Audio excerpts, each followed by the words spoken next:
Programa Alto Astral no 14. Entrevista.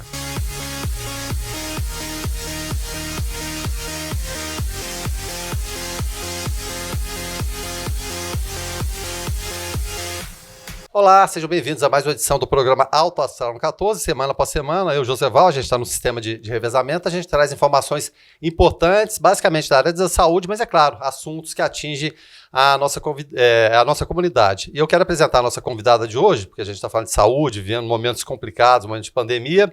Ela é a Fernanda Alves Ferreira. Ela é biomédica, responsável técnica do Banco de Leite Humano Municipal. Fernanda, seja bem-vinda a mais uma edição do programa Alto Astral no 14. Obrigada.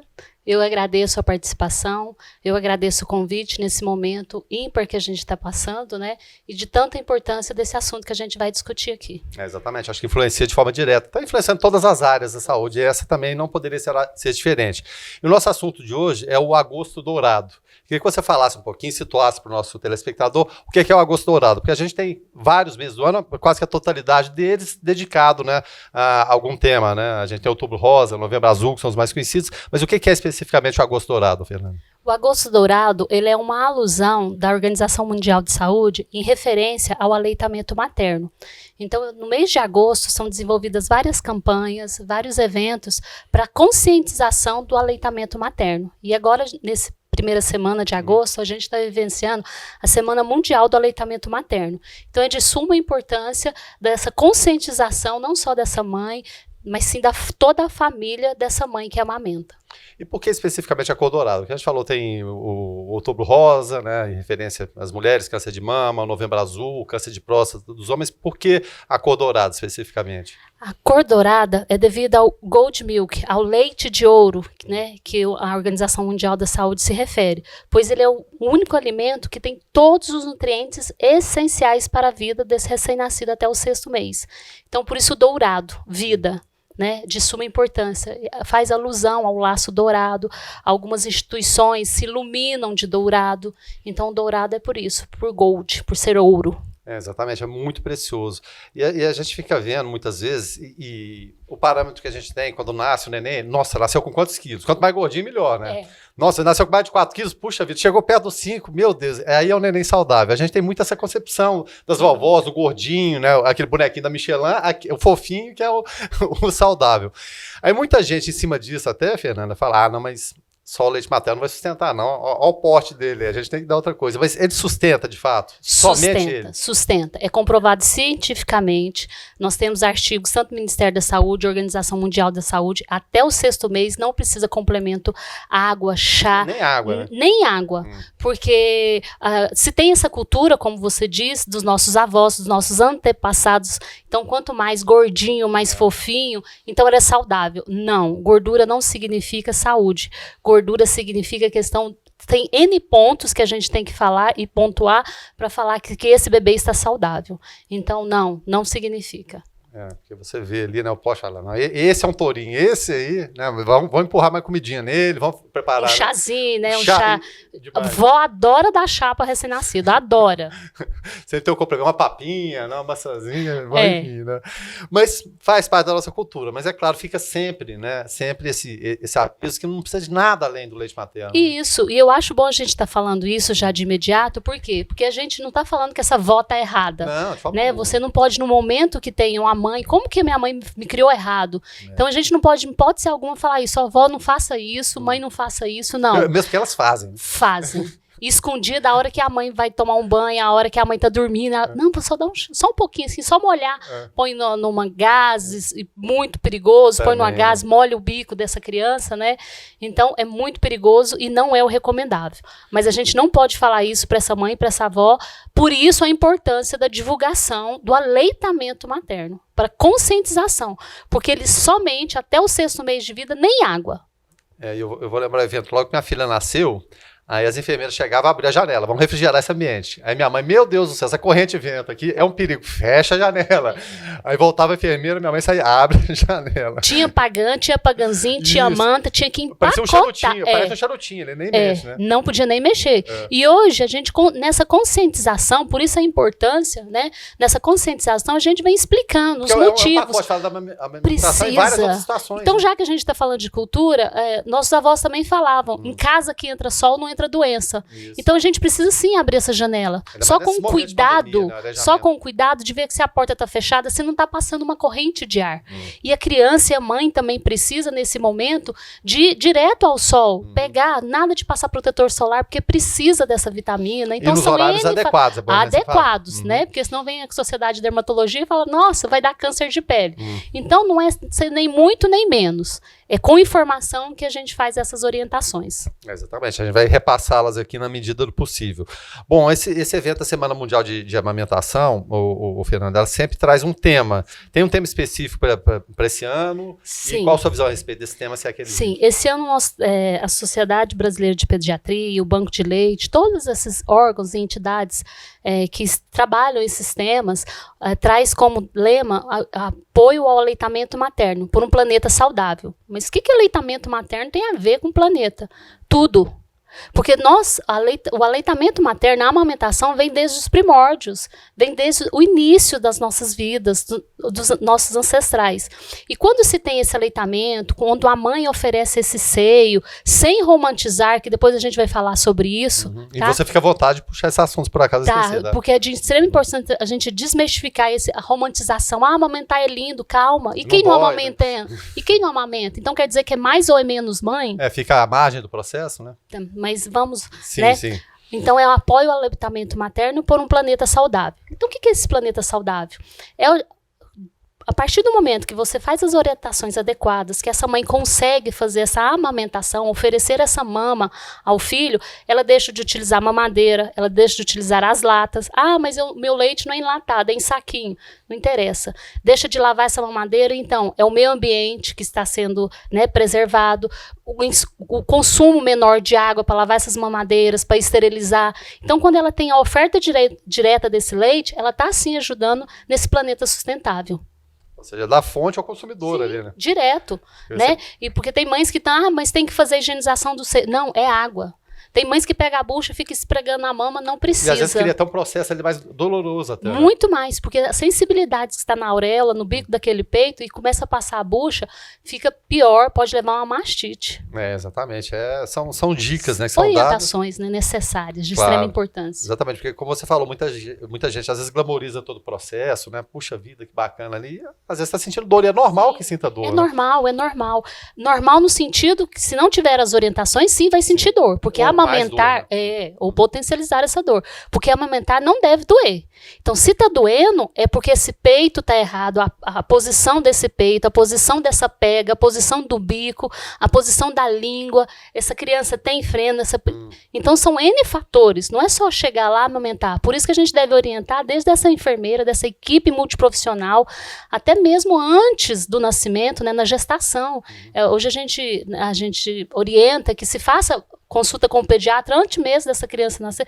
Mas está na gestação, fazer consulta com o pediatra. Não tem criança? Como que o pediatra entra nesse processo? Mas para que ele saiba e oriente essa mãe ou essa equipe multidisciplinar que trabalha com essa mãe como uma pega correta, uma orientação correta. Para fixar até os processos. Sim, porque na gestação ela está preocupada no 8º para o 9º mês, é o parto, é o quarto, é a família, como que vai ser, ela passa a ser mãe de um dia para o outro, de uma hora para outra. Não tem mesmo que seja por cesárea, está marcado 8 horas da manhã, mas ela passa das 7, ela era gestante, às 8 ela já é mãe. E é um processo não vem o manual. Cria um estresse, né? Sim, total. Cria um estresse. E até... antecipando pergunta, porque às vezes surge uma no meio aqui, e pode ser que eu esqueça ela para frente, né? Você falou na questão do processo de amamentação. Eu já vi alguns médicos falando em relação, porque a tendência é sempre aquela de colocar deitadinho, que tá mais confortável, mas alguns já falam que não, tem que procurar ficar mais em pezinho. Isso ajuda no processo? Existe essa posição correta? Ou a posição correta é a confortável para a mãe e que o bebê se sinta confortável também? Primeiro, a gente tem que avaliar alguns fatores. Por quê? A mãe qual o tamanho da mama dessa mãe. Então, se eu for te responder, não, a posição correta é um pouco mais elevada, tudo bem, mas eu não levei em consideração a mama dessa mãe.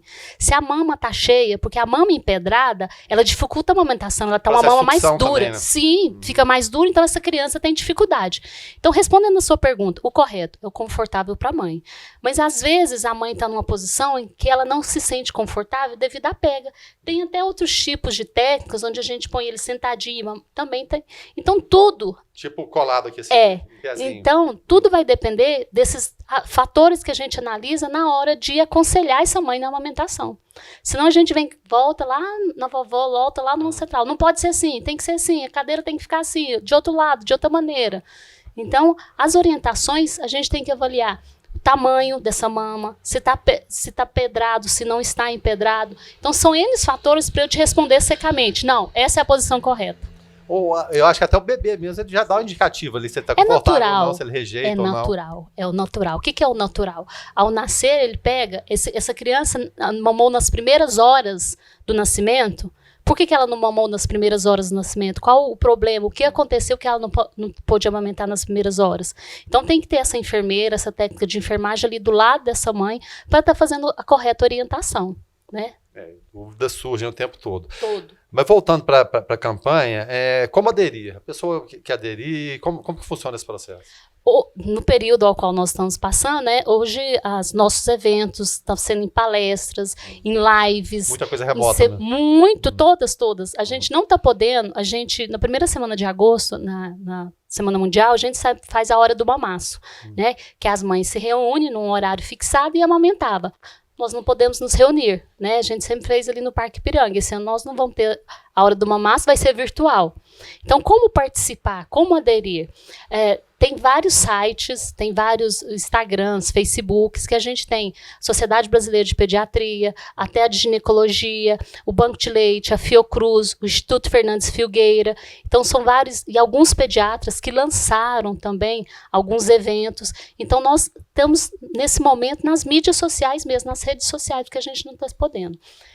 Quando a gente podia se encontrar, a gente fazia esses eventos, trazia essas mães, fazia as oficinas, vários tipos de oficinas que a gente tem nesse primeiro momento, do segundo momento, porque a gente tem que analisar também, a gente está falando muito do aleitamento materno, da amamentação, qual o período que esse recém-nascido está, qual o período que essa mãe está. Então a gente tem diversas oficinas, 2 meses, não, acabou de nascer, na primeira semana de vida, primeira semana não costuma sair, porque não pode sair, porque acontece isso, aquilo, outro.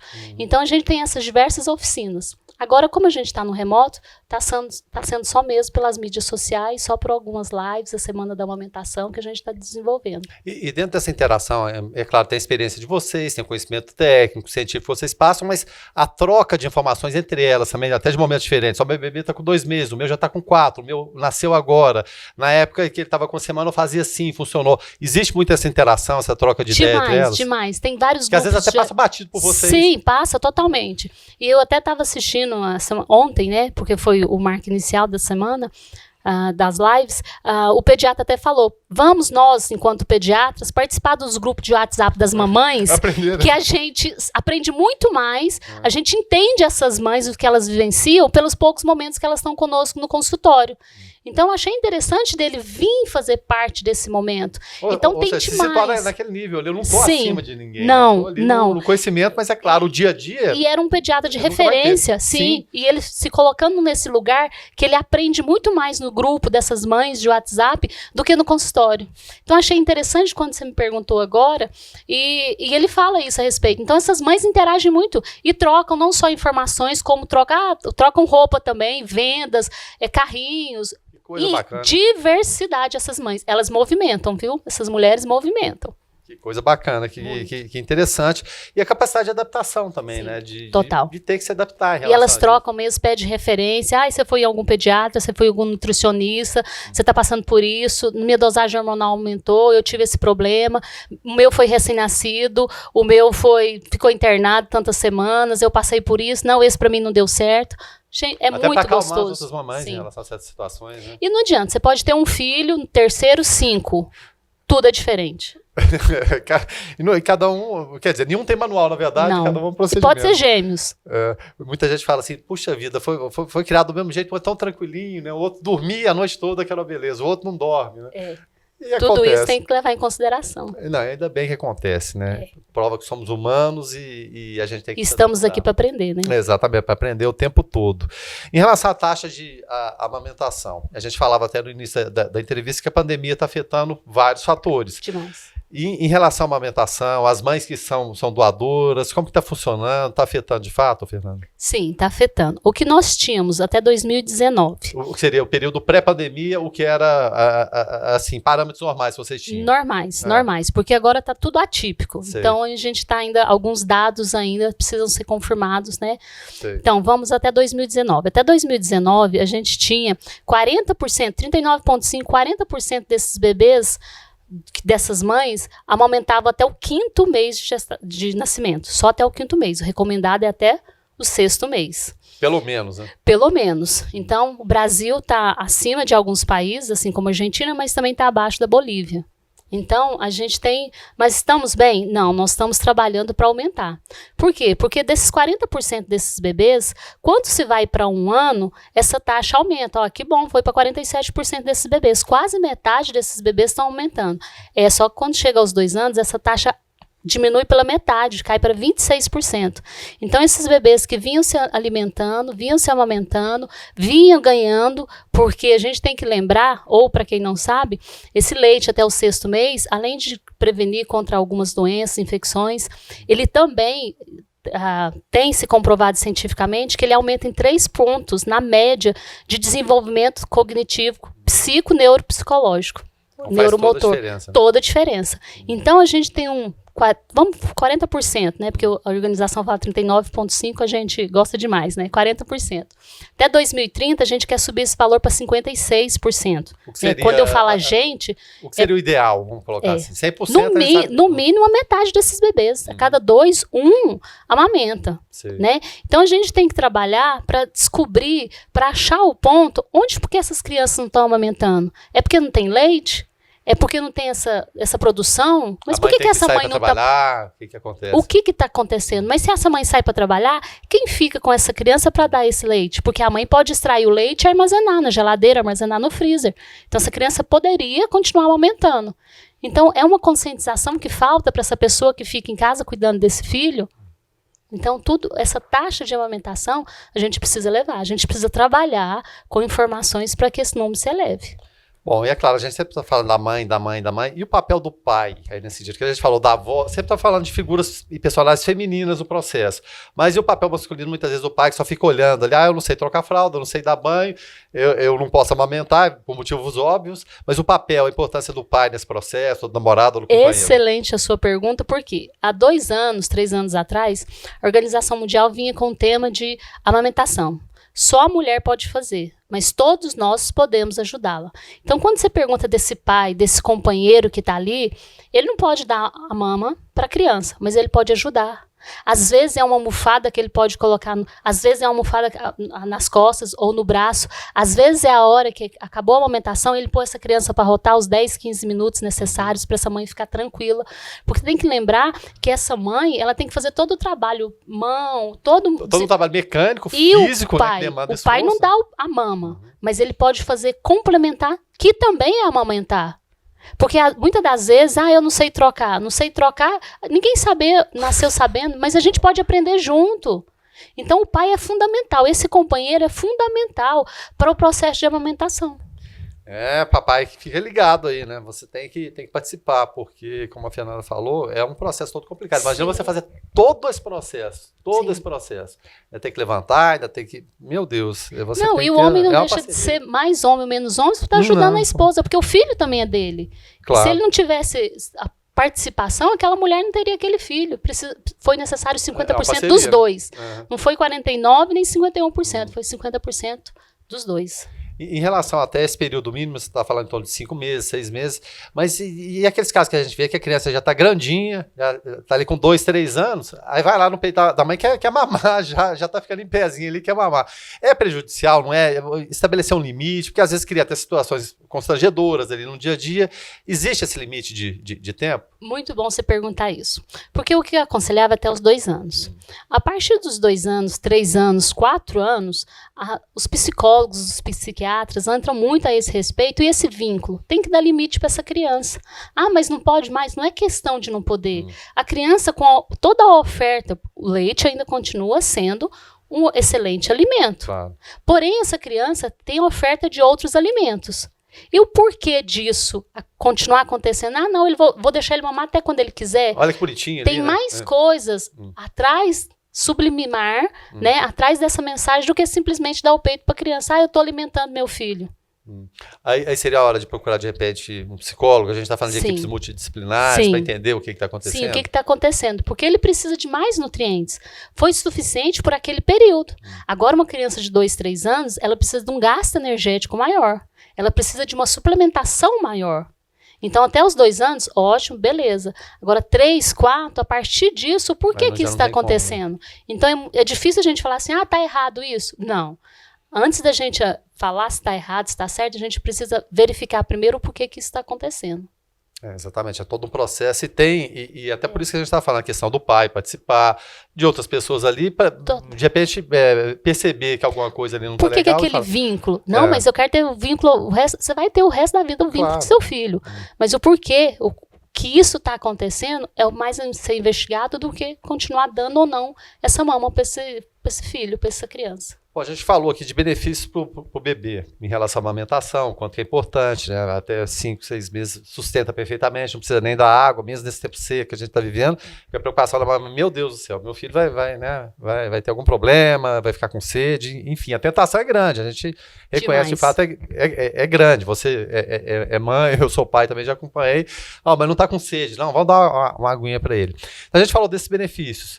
Para a criança e para a mãe em relação a aleitamento, muitas vezes é até normal, né, nesse processo, o quê? Eu retornar o meu corpo, de repente eu engordei demais e não vai aqui tipo censura nenhuma. É claro, é um desejo justo, né, de voltar o mais rápido possível.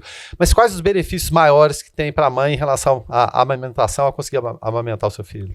Para a mãe, dentre eu vou citar alguns somente, porque senão, né, a gente vai se delongar. Fica à vontade aí, Fernanda. Para a mãe, a gente tem o controle da natalidade, né? Quando a gente fala de natalidade, dessa criança, né?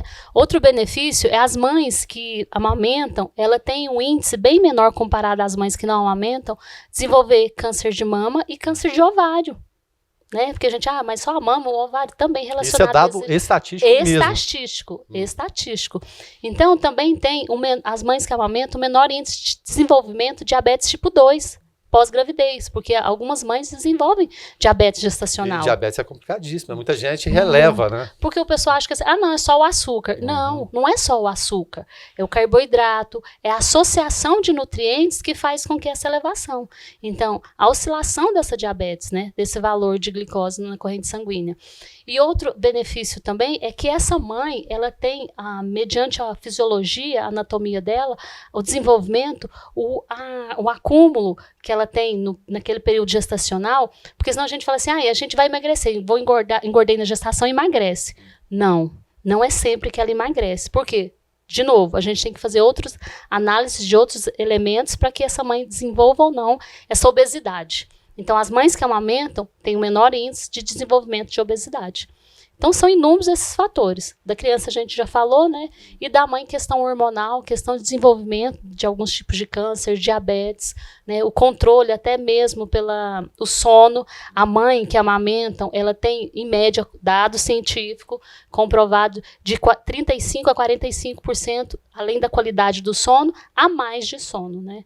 É fundamental, né? Porque é uma maratona. Não, às vezes, se não tiver o apoio do pai, da equipe, né, da família, essa mãe não consegue. Não dá conta, né? E a gente fica pensando nas famílias de antigamente, que tinham 8 filhos, 9 filhos, 10 filhos. Era normal.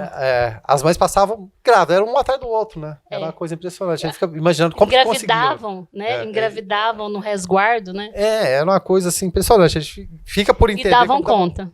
Exatamente. E algumas, inclusive, chegam e falam, mas eu cuidei de 5, 6, 8, 10, dei conta, você não tá dando conta. Gente, cada um no seu tempo, né? São períodos diferentes, né? Importantíssimo você falar isso, cada um no seu tempo, no seu período.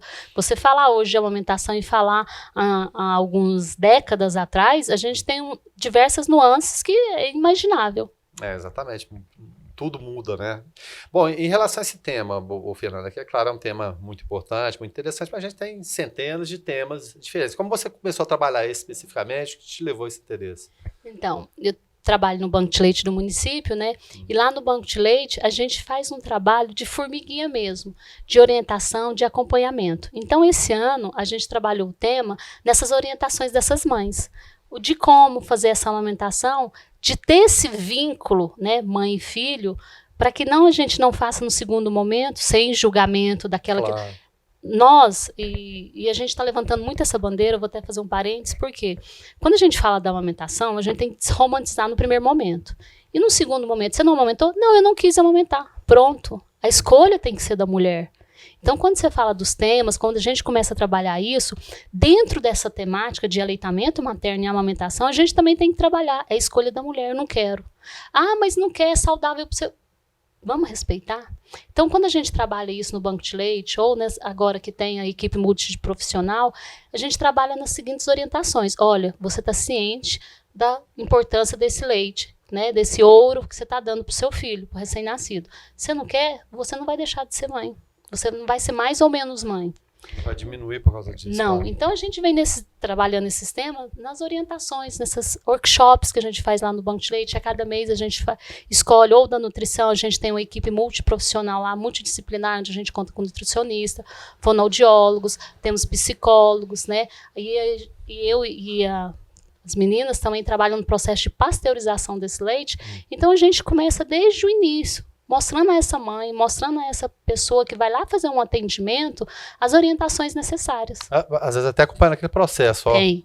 E ótimo, que eu acho interessante quando não vou, mas eu tenho que levar alguém. Ótimo que venha, traga 2, 3, traga principalmente esse parceiro, esse marido, esse companheiro, traga a sua mãe, a sua avó, para que entenda o motivo. A gente não quer... hora nenhuma falar que a mãe, que a avó está errada. Não. A gente quer orientar da maneira compartilhar a experiência, que tem, né? sim, que tem tido mais dados específicos, estatísticos, de comprovação de melhoria. Porque o que a gente quer é alimentar esse recém-nascido.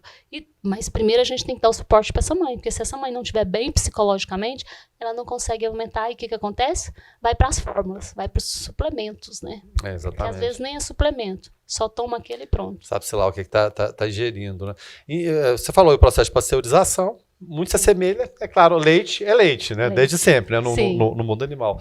Mas qual o tempo de duração? Alguém doou leite, quanto tempo ele pode ficar ali e ser utilizado sem se perder? Então, quando a mãe faz essa doação de leite, a gente tem equipe que vai na casa dessa mãe e busca esse leite. Então, esse leite pode ficar até por 10 dias na casa dessa mãe. Certo. Então, o que geralmente a gente faz? Suponhamos, deixa numa terça-feira, na outra terça, o vidro estéreo e pega Tem o toda a vidro orientação de como armazenar. total, de higienização, prender o cabelo, todo o passo a passo. Aí a gente leva para o banco de leite.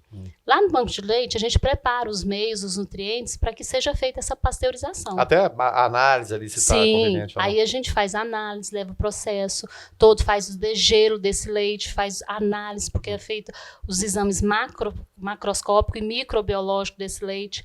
Aí ele está apto, ótimo, está liberado para doação? Eu posso até abrir um parênteses? Sim. Desculpe te interromper. Existe um leite mais forte, um leite mais fraco, ou o leite materno é sempre o leite materno? Importantíssimo, obrigada pela sua pergunta. Por Então quê? foi boa interrupção. Foi, não, eu não falo interrupção, porque igual você falou mesmo, as coisas vão surgindo. Isso. E é bom você perguntar, porque eu sinto uma mãe me perguntando, porque é muita informação.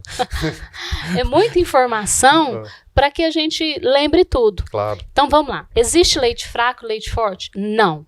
Primeiro, não. O que existe são diferentes fases do leite. Primeiro, após o nascimento, a gente tem a fase do colostro, do leite maduro. Então tem fases diferentes desse leite.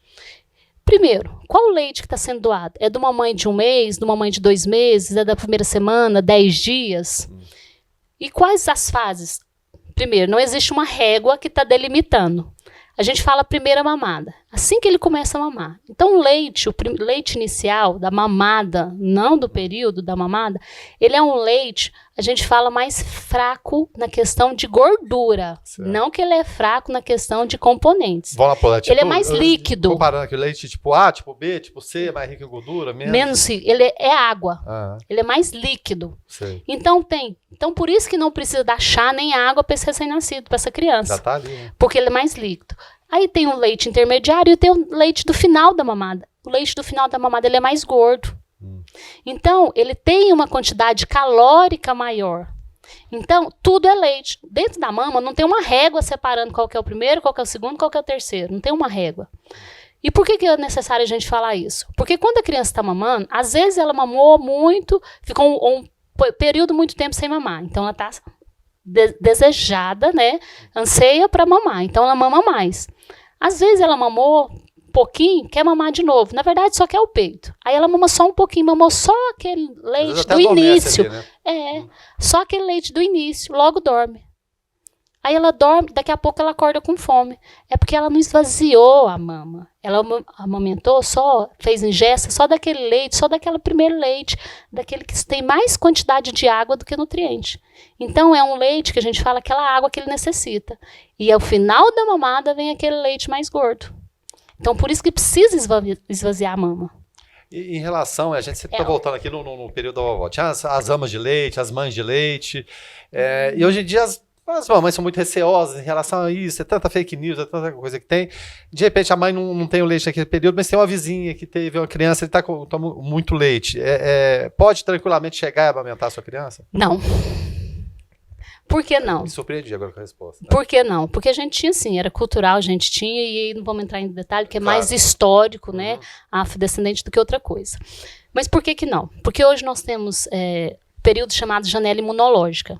Às vezes a mãe está saudável, a criança está saudável, mas ela passou por algum evento adverso anterior, alguma doença, alguma patologia anterior, e naquele período não detectou no exame. Certo. Então quem vê cara não vê doença. Ah, mas é minha irmã, é minha prima, é minha vizinha. O peito está cheio, está saindo leite ali. Vou desperdiçar. Porém, o porquê que não? Nasceu no mesmo dia, na mesma hora.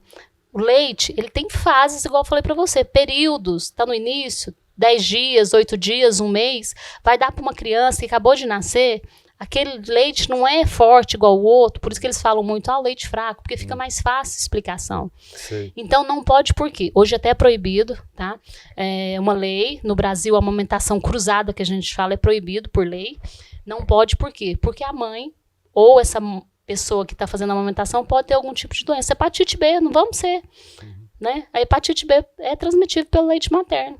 Então, às vezes, a mãe adquiriu uma doença que está no período de janela imunológica e não detectável no exame. Está com toda boa vontade ali, mas... E nem sempre a boa vontade, a gente, né, pode pecar por outra coisa, né?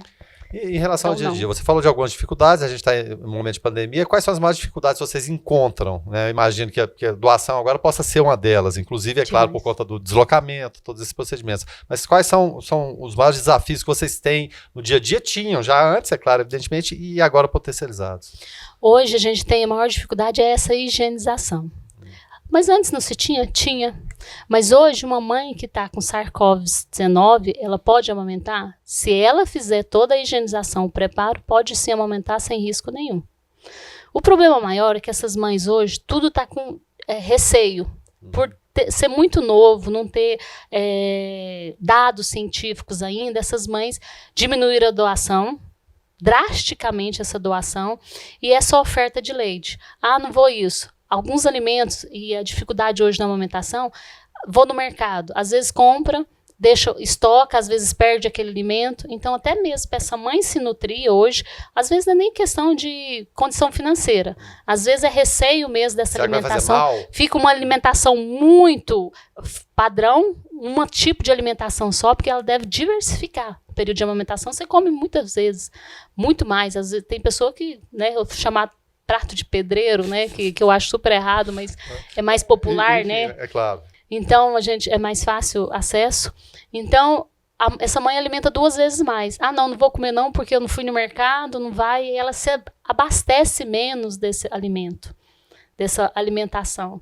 Então, aí ela já fica mais fraca, porque A gente compara muito, amamentar e a amamentação é como se fosse na academia.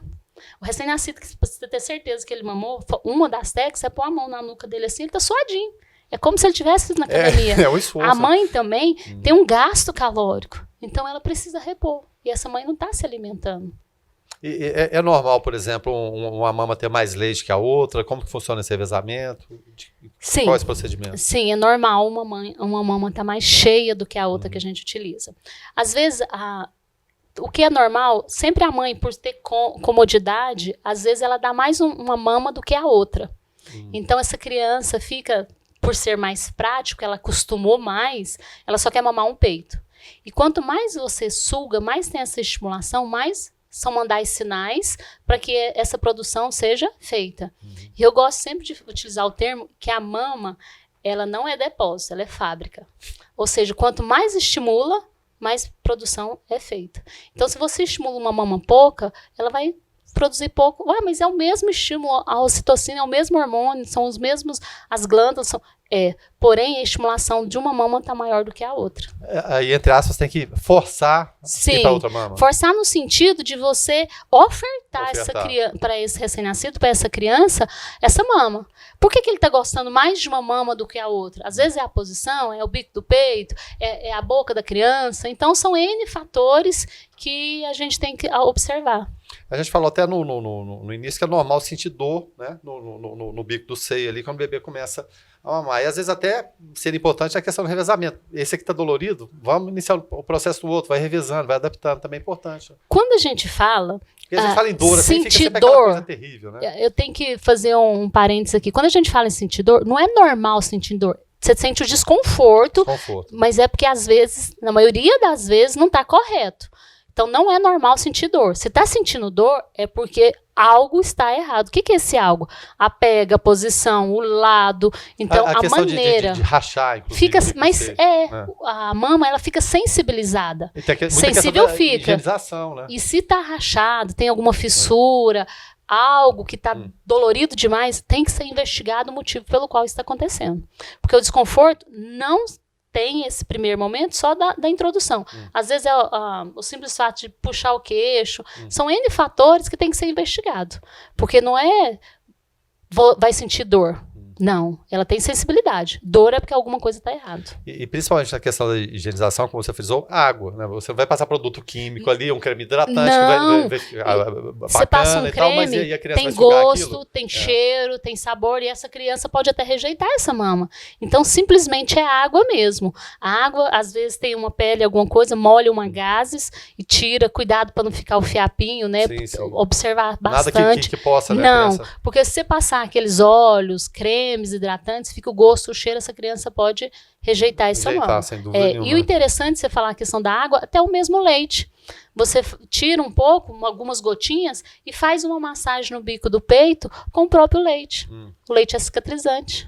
Pois é. Não, a natureza é muito sábia, né? Às vezes a gente, até em nome da ciência, da tecnologia, que são importantíssimas, a gente esquece esse básico, né? Que a solução às vezes por isso que ele é gold, por isso que ele é ouro, por isso que ele é o nutriente, o alimento mais completo do mundo. Tá certo. Vamos aqui para alguns mitos, né? Mitos ou verdades, você me permite, que acontece muito, né? Eu até achei essa pergunta pesquisando para a gente fazer essa entrevista, né? Aí tinha uma pergunta que era a seguinte: é normal a produção de leite diminuir mesmo quando o bebê está amamentando normalmente? Então, é mito.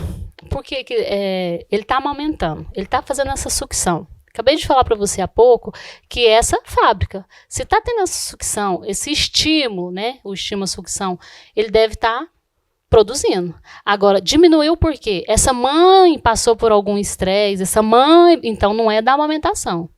Então, e a gente sabe, devido aos hormônios, né, porque são os precursores, são eles que estimulam, tem alguns tipos de hormônios, e necessário para a amamentação. Essa mãe passou por um estresse traumático, por algum problema que seca o leite dessa mãe. Então, pode acontecer mesmo. Pode. Então, quando a gente fala assim, é normal? Não é normal. Quando eu falo mito, no sentido assim, seca do nada, não existe esse do nada. Como eu falei, tá um processo normal e de repente o normal... O que é normal? É normal na minha casa, eu com meu parceiro brigar, ele, né, ter alguns outros fatores? Isso não é normal. né? Mas na casa do outro é normal. Então, quando a gente fala assim, a gente tem que tomar muito cuidado, porque senão a gente volta naquele caso, né? O que está acontecendo aqui atrás dessa família? E se te passar por esse processo, seca mesmo o leite, seca. Não é só diminuir, não, seca. Mesmo porque talvez ali, claro, o mais sensível, né, que tem ali. A mãe veio durante um período gestacional, né, 9 meses, a taxa hormonal dessa mãe vem aumentando, algumas diminuindo, passa por todo esse processo. Agora ela precisa de outros hormônios para fazer essa produção dessa amamentação, desse período de aleitamento materno. Acontece algo, então a mulher já está, a gente fala, né, a bomba hormonal, errado. Mas no sentido onde ela está, essa oscilação hormonal dela, o que aconteceu para que isso cessasse? Então, algo não normal aconteceu. E é por isso que é importante a parceria, né? A parceria nesse momento e muita paciência. Demais. Entendimento. Entendimento da situação. Entendimento, porque às vezes a gente tem paciência, mas a gente não entende, a gente não vai buscar o real motivo daquilo que está acontecendo. Então, por isso, a participação, quando a organização fala da participação dessa família nessa amamentação, nesse aleitamento materno, é primordial. É primordial, porque lá no final é a mãe. A ponta é a mãe que entrega a mama para essa criança. Porém, se eu não tivesse amparo dessa família, não vai acontecer. A gente está falando aqui de equipe multidisciplinar na área médica, mas equipe multidisciplinar dentro da casa. Familiar, né? Familiar, exatamente, ali que divide essas tarefas. Porque se a gente falar assim, isso é mito, isso é verdade, se eu falar mito, vai ficar, não, é mito. Não. Então, antes de falar se é mito ou verdade, eu tenho que analisar aqui atrás primeiro. Né? Em relação a bebidas alcoólicas, né? As mães que estão amamentando ali normalmente, sem problema nenhum, sem essa interrupção de fluxo, nem nada, de repente deu aquela vontade de tomar uma cervejinha, vamos colocar bebida alcoólica na cota da cervejinha. Elas estão liberadas, mesmo seja em pouca quantidade, ou afeta o bebê, tem que evitar. Lembrando que eu sempre estou trazendo dados do Ministério da Saúde ou da Organização Mundial da Saúde. Não, essas mães não estão liberadas. Mesmo se for, não precisa se estressar, se eu tomar vai até ajudar, né? Tem gente que fala, não, toma cerveja preta, né? Toma cerveja preta que é uma beleza, né? Enfim, por que elas não estão liberadas? Porque passa 100%, né? Esse álcool passa 100% para esse leite materno. Então, o que se aconselha? Não. Mas se você está... Quando você fala cervejinha, é uma cerveja, tem pessoas que 10 cervejas é uma cervejinha. Então, o que se aconselha? Não. Na vontade extrema, então, tira-se o leite anterior, armazena, bebe uma taça de vinho, 2 copos de cerveja no máximo. Nas próximas 2 mamadas, ela extrai esse leite e joga ele fora. Certo. Porque aquele leite está, sim, com álcool. E aí, oferta aquele leite que ela retirou. As mães não fazem isso. Não vai fazer isso. Tem gente até que vai falar, não, vai ajudar ele a dormir, ele vai ficar mais calminho. Não. E aí volta de novo. Qual a idade? Qual a idade dessa criança? É um recém-nascido? 10 dias? Você vai ofertar a daquilo ali no organismo tão frágil. Porque ainda, ele começa aumentando 5 ml, perdão, 5 ml. Daqui a pouco ele está aumentando 60. Ao nascimento até o primeiro mês de vida, esse estômago dessa criança, desse recém-nascido, aumentou mais do que triplicou. Então, que é aquele barrigudinho potencializa. Ali, né? Então, claro. Não. Organização Mundial da Saúde, Ministério da Saúde, não libera. Em relação a rotar após a amamentação, é claro, né? Por quanto tempo eu preciso deixar o bebê ficar rotando ali? Posição vertical de 10 a 15 minutos. Aí a recomendada já é vertical aí o mesmo. papai, o vovô que pode ajudar, né? Então, de 10 aqui na vertical. Tem algumas outras técnicas que aí precisa de algumas manobras, porque só se eu falar assim, põe aquela que põe na dobra assim, se tiver a mão maior. Então, primordial. Vertical, 10 a 15 minutos. E não preocupar com golfada também. Ei, Manu. É saudável. Manu tá fazendo 18 anos, mas já foi muita golfada, viu, Manu? Mas que coisa boa. E a gente lembra com carinho, né? Lembra com carinho. Na hora você fica, mas depois você vê o tanto que é bom. Que cheiro gostoso, né? Nossa, que azedinho bom aqui. Parece uma coalhadinha. Mas enfim, né? Faz parte do processo, gente. Isso é muito, muito importante. A gente tratar com leveza um processo que é tão, né? Porque filho é aprendizado. Claro. Bom, enfim, né? Outro mito ou verdade é que após a introdução alimentar, se o bebê mamar num lugar de uma refeição, ele vai sentir fome? Vamos lá, depende da idade. Depende Qual, também, né? Bebê, você perguntou bebê, né? Então, bebê de 6 meses. 6 meses, 8 meses. Então vamos trabalhar nos 8 meses. Ele pode substituir ele ainda não tem aquele horário, aquele reloginho delimitando o horário certo. Ele pode sentir fome? A gente preconiza a livre mamada. Então ele vai substituir? Não, você sempre vai complementando. Porque você não vai dar o peito agora, ele mama um pouquinho, daqui a pouco, 3 horas, você vai dar de novo. Com 8 meses, diminui o espaço para essa alimentação desse neném. Então ele pode ficar com fome? Vai depender do que ele alimentou antes. Ele alimentou também, né? E vai 3 horas ficar sem comer? Não fica. Ah, mas o meu fico 5, 6 horas. E aí a gente tem que tomar um cuidado. Por quê? Porque essa criança, 8 meses, pode diminuir a taxa de glicose dela, ela pode ter uma hipoglicemia. Então ela fica... Tem que ficar atento, né? Por isso que quando... Você já viu que às vezes você me pergunta, eu não respondo logo, porque tem vários... São várias nuances, né? São. Se eu firmar, padronizar... Ah, não, falou que pode. A falou aquilo ali, né? Pronto, ela falou, não, calma. Antes de eu dar a minha resposta, eu tenho que analisar vários fatores, tamanho, peso, para te responder. Bom, a gente está falando desses intervalos que, é claro, a criança vai desenvolvendo, esse intervalo, é claro, vai diminuir cada vez mais. As mamadas, elas podem ter horário marcado, elas devem ter horário marcado, eventualmente o bebê se acostuma com aquele horário, como que funciona? Não, o que é preconizado é a livre demanda, ou seja, alimentação, quando esse bebê... Mas como eu vou saber que ele tem fome? Opa, não, isso aí eu sei. Quando, a partir do momento que você começa a analisar a fralda com mamada, sim, se esse xixi está claro, se ele está evacuando, se ele está fazendo cocô, qual a característica do cocô, entendido? Ou seja, você vai entendendo a rotina dele. Vai entendendo a rotina dele. E no horário da noite? Então, ele cria aquele... Porque até o 6º mês, a criança acha que ela é uma só com a mãe. Ela acha esse vínculo é tão forte, ali, né? É um ser só. Ele não entende essa divisão. E outra coisa também, não sabe o que é dia e o que é noite. Não, né, não sabe. Nossa, parece quando... E eu acho que eles pensam... E eu acho questão da minha filha, tá? E aí é opinião, não é mais claro. Organização Mundial de Saúde, tá? A minha filha, eu acho que ela preferia acordar durante a noite porque era mais tranquilo, mais sossegada. Aí eu acho que ela tava mais tranquila, ela queria... Porque ela dormia com barulho. Não, e acontece isso, né? Você falou de barulho ali, me lembrei, e voltando sempre lá, a canção de ninar. Funciona aquela ninadinha, aquela canção? Funciona. Durante 9 meses, ele ficou na barriga da mãe. A mãe ficava estática? Não, de forma nenhuma. Não, a mãe... Tinha mãe que punha pra escutar música, pra dançava, brincava, fazia yoga, pilates, enfim. A mãe não ficava parada. Então, estava sempre mexendo. Tem mãe que trabalha até o último dia antes do parto. Então, funciona sim, mas cuidado para não acostumar. Porque depois ela vai estar com 8, 10 meses e eu sei lá no braço não aguentando mais. Lá daquele jeito.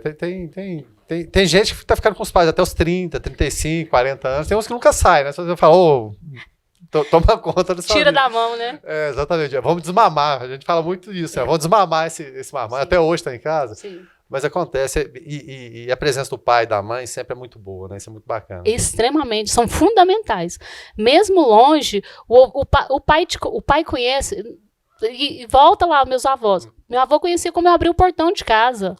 Esse tipo de abertura é da Fernanda. Entendeu? Esse barulho aí, abriu, tem um que bate o portão. Então o pai conhece o filho. Total, é a pessoa que está ali presente, é a pessoa que está ali naquele momento, que conhece cada ninar, cada choro. Então, enfim, a amamentação livre demanda. Não precisa nada daquele tem reloginho, está na hora de mamar. E lembrando, cada um tem o seu tempo. Às vezes, a criança ela se desenvolve muito rapidamente. Ela começa com 1 mês, 2, 3 meses, daqui a pouco já tem dente, daqui a pouco já está dando os primeiros passos. Tem gente que caminha, tem criança que caminha com 11 meses.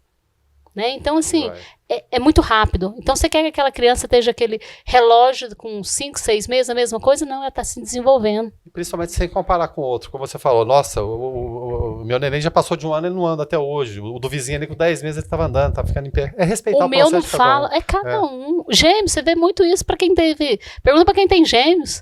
Um anda primeiro, o outro fala mais, o outro fala menos. Mesma gestação, a gente fala mesma parida, né? Mesmo bucho. Aí voltamos na vovó mesmo, o bucho. Fernando, o tempo passa rápido, a gente chegou ao final da entrevista, mas eu queria que você deixasse um recado final para as mamães acompanhando, mamães e papais também, todos que fazem parte do processo, aí para o amigo assinante do canal 14 da NET, por favor. Então, assinantes, amigos, eu vim aqui deixar essas considerações e pedir a vocês, tendo dúvida, procurem. Independente do período ao qual o seu criança esteja, se for um sobrinho seu, algum conhecido, procure orientação. Onde que eu vou procurar? Hoje, a gente tem o banco de leite, a gente tem as consultoras de amamentação, a gente tem as pediatras, tem a equipe multidisciplinar. Não, mas eu preciso de uma fono, eu preciso de uma psicóloga. Se ela não puder resolver o seu problema, naquele momento, ela vai te orientar no órgão, na unidade específica, nas unidades de saúde específicas para esse tipo de tratamento, para esse tipo de aconselhamento. O que não pode é ficar na dúvida. Jamais ficar em dúvida, né? Isso aqui é muito importante. Fernando, obrigado, você é uma simpatia. Eu acho que os esclarecimentos foram muito bons, o tempo passou rápido, eu acho que vai ser muito útil para o nosso... Não, e a gente está aqui, nosso trabalho é esse, precisando, o Banco de Leite, conte conosco, que é o nosso trabalho. Tá certo, parabéns pelo trabalho. Nós conversamos hoje com a Fernanda Alves Ferreira, ela é biomédica responsável técnica do Banco de Leite Humano Municipal. Essa entrevista com a Fernanda, ela vai estar disponível, é claro, na grade de programação do canal 14 da NET, durante esse mês de agosto, né, durante várias semanas. Eu acho que seria até importante a gente reprisar, né, porque o mês é dedicado a isso. E também, é claro, nosso canal no YouTube, programa Alto Astral no 14. Você pode acompanhar não só essa, mas várias outras entrevistas que são muito, muito úteis para você. Eu tenho toda certeza, tá certo? Então, Fernanda, mais uma vez, muito obrigado. Eu que agradeço. E obrigado ao nosso assinante e aos nossos parceiros, sem os quais seria impossível a execução desse programa. Então, mais uma vez, muito obrigado. Clínica Radiológica de Anápolis, a CIA, Arroz e Feijão Imperial, Geolab Genéricos, Instituto Oncohematológico de Anápolis, Hospital Evangélico Goiano, Plameg, Unievangélica, Supermercados Atende Mais, Compensados Anápolis, Clínica Vacine, Produto JK, a arte do algodão, Laboratório Modelo, Farmácia Naturalis, Cicobi Unicentro Norte Goiano, Lages Vibracom, Mercafrios Mauá, Doutor Café, Cafeteria e Doceria, Droga Lúcia, IHG, Instituto de Hemoterapia de Goiânia, Mix Limpeza, a melhor opção em produtos de limpeza, Pamela Rezende, assessoria e consultoria, Porto e Pereira, Hipercozinha Industrial, Rádio Imprensa, 104,9 FM, Bioimagem, empresa biomédica especializada em diagnóstico por imagem, única unidade de combate ao câncer em Anápolis, Restaurante Barriga Cheia, Síntese Comercial Hospitalar, OA, Hospital Oftalmológico de Anápolis, Extra Corpus, Equipamentos Médico Hospitalar, Ego Service, Vigilância e Segurança Privada e Box Seguros, corretora de seguros. Programa Alto Astral no 14. Entrevista.